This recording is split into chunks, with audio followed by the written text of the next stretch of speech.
Hey, how you doing? Toris here. Now, I wanted to teach you some video transitions that I used in the past. These are quite easy to make and it doesn't take too much time to edit. So before we start shooting anything, let me explain what you need to do. Planning. Planning is an essential step before doing anything. We need to come up with an idea that will make our footage better. So basically we need to think about how this transition will help our footage.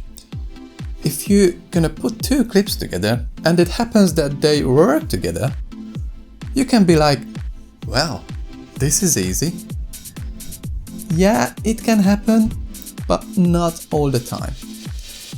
So by planning, you make yourself think ahead and you're gonna help yourself to create the best transition that will fit into your clips.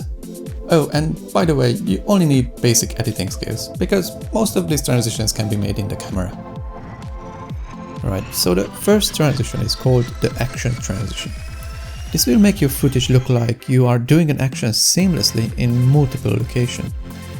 You will need to do some measurements to make this work between your camera and the action itself, and after making sure your footages are in the exact same spot, you can bring them to Premiere, and there you just need to change the opacity to line them up and match them as closely as possible.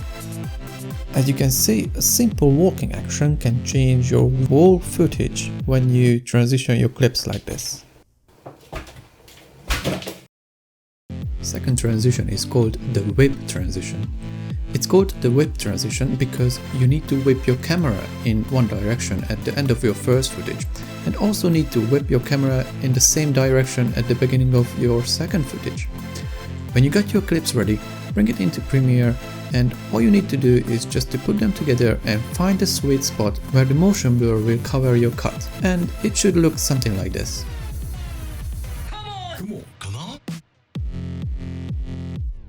The next transition is called the mask transition. Now this is a bit more complicated, but it's basically the same as the previous one, only this time we can rotate our clips in any direction we want. Yeah, and this time try to rotate your camera a bit slower. So you got your footage, you put them together in Premiere, and it looks something like this. All you need to do is to apply a masking layer on your first footage and animate it so it can go to your second clip seamlessly. Bring in your second footage here and put your first one on top of it. Select your first footage and make a mask on it with your Bezier tool and click on Inverted. After that, click on the animation toggle button and start animating your mask.